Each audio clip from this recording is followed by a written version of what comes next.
E aí galera, seja bem-vindo a mais uma aula de matemática e na aula de hoje nós vamos conhecer os conjuntos dos números racionais. Então, na aula passada nós estudamos os conjuntos dos números naturais, os números inteiros e positivos. Nós já estudamos também o conjunto dos números inteiros, onde engloba os naturais, que eu acabei de falar, e também os negativos. Tranquilo? E hoje a gente vai conhecer os conjuntos dos números racionais. Esse conjuntinho onde a gente consegue escrever na forma decimal ou em forma de fração. Vamos ver aqui a definição. O conjunto dos números racionais é formado por todos os elementos que podem ser escritos na forma de fração. Assim, se o número pode ser representado por uma fração, então esse número ele é racional. A gente já teve aula de fração e a gente entendeu os conceitos e aplicação. E é justamente isso que o conjunto dos naturais engloba, todos os números que podem ser escritos na forma de fração. Isso inclui os números naturais, que todo número naturais eu consigo escrever em forma de fração, os números inteiros e também os números que não são nem inteiros, são os números decimais, tranquilo? Então nesse exemplo aqui, nesse diagrama, a gente consegue ver o conjunto dos números racionais, que a gente representa com a letra Q maiúscula, tá? Os naturais, que é os números positivos, 1, 2, 3, 4 e assim sucessivamente. Os números inteiros, que a gente representa com a letra Z, menos 1, menos 2, menos 3, menos 4 e assim sucessivamente. E agora nós vamos conhecer o conjunto dos números racionais, esses números com vírgula ou que eu posso escrever em forma de fração. Tranquilo? Aqui eu tenho menos 2,5, menos 0,3, menos 1 sobre 2 e assim sucessivamente. Os números racionais eles podem ser positivos e negativos, inteiros ou não inteiros. Tranquilo? Vamos relembrar o que é fração, já que todo racional pode ser escrito numa forma de fração. Então, o que é uma fração? Uma fração é uma divisão entre os números inteiros, representada da seguinte maneira. Então, eu coloquei aqui A sobre B para representar uma fração. Coloquei essas duas letrinhas para generalizar, ok? Assim, para que seja uma fração, os números A e B precisam ser números inteiros. O número B sempre será diferente de zero. Lembrando que aqui no meu B, onde eu chamo de denominador, não poderá ser zero. A definição ficaria da seguinte forma. Racionais é igual a uma fração onde A pertence aos inteiros e B pertence aos inteiros diferentes de zero. Tranquilo? E os números inteiros, como eu já falei, eles podem ser escritos como uma fração. Eu tenho aqui o número 2 e eu posso escrever isso aí em uma forma de fração como? Colocando o meu denominador 1. 2 sobre 1 dá 2. Então isso aqui é uma fração. Logo, é um número racional.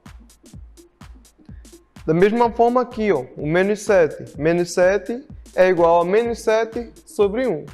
Eu peguei o menos 7, que era o número inteiro, e eu consegui escrever esse número em forma de fração, com o meu denominador 1. Então esse número também é um número racional. Os números decimais finitos também são números racionais. Aqui, ó, eu tenho 0,2, que é igual a 2 sobre 10. Eu consegui escrever em forma de fração? Beleza, então esse número também faz parte do conjunto dos números racionais. Da mesma forma, 0,06, que eu consegui escrever como 6 sobre 100.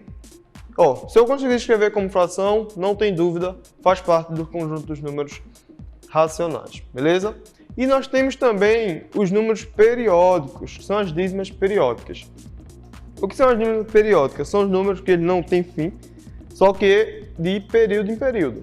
Nesse caso aqui, o meu período é o 3. Tranquilo? Eu tenho a parte inteira, que seria 0, e tenho meus períodos aqui, 3, isso aqui se repete infinitamente. Isso é chamado de dízimas periódicas. Eu consigo escrever essa dízima periódica em forma de fração? Consigo. Nesse caso, 0,33333 vai ser igual a 3 sobre 9. Se vocês realizarem essa divisão aí na casa de vocês, vocês vão perceber que esse aqui, ó, não vai ter um fim, ok? Mas eu consigo escrever em forma de fração. Logo, faz parte do conjunto dos números racionais.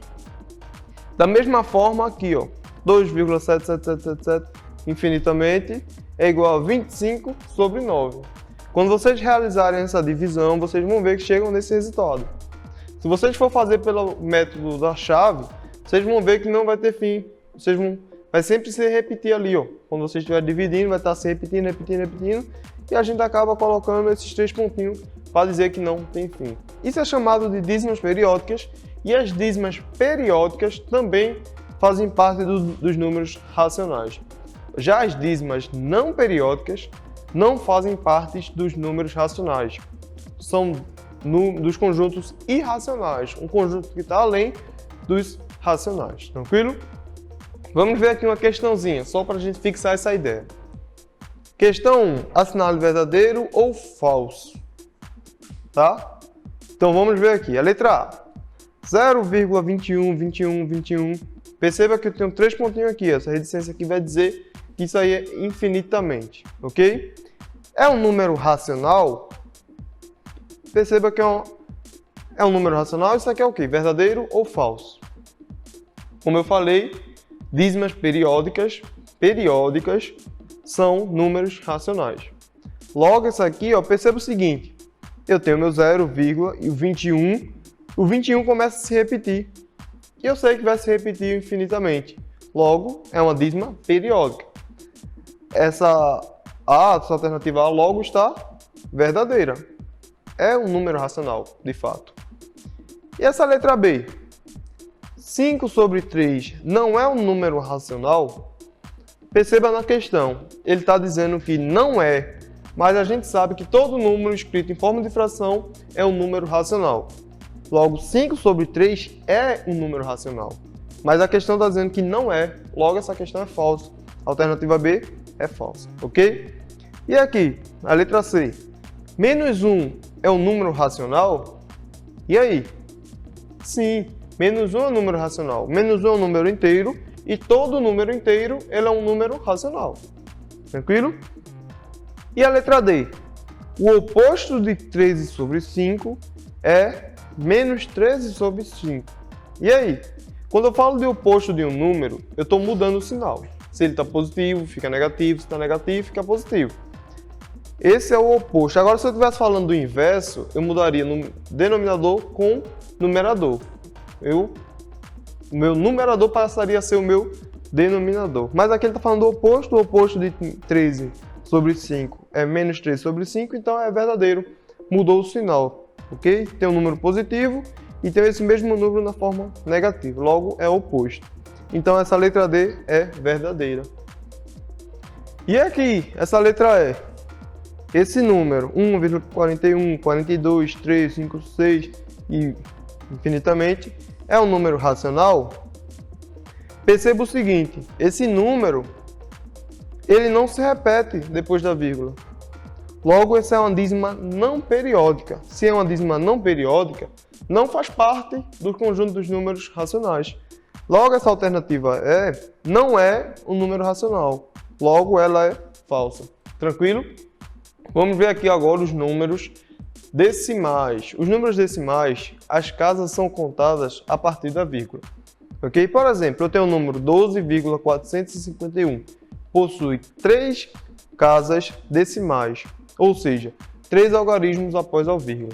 Sempre que a gente está trabalhando com os números decimais, a gente tem que se atentar depois das vírgulas. Quantas casas tem depois da vírgula? A gente começa a contar depois da vírgula, ok? A leitura dos números decimais é feita pela união da parte inteira do número, expressa antes da vírgula, e a quantidade de casas decimais, que é depois da vírgula, como eu já falei, que corresponde à parte fracionária, o décimo, centésimo, milésimo, décimo de milésimo, centésimo de milésimo, milionésimo e etc. Tranquilo? Vamos ver aqui alguns números para compreender melhor. Eu tenho aqui 0,1. Como é que eu faço essa leitura?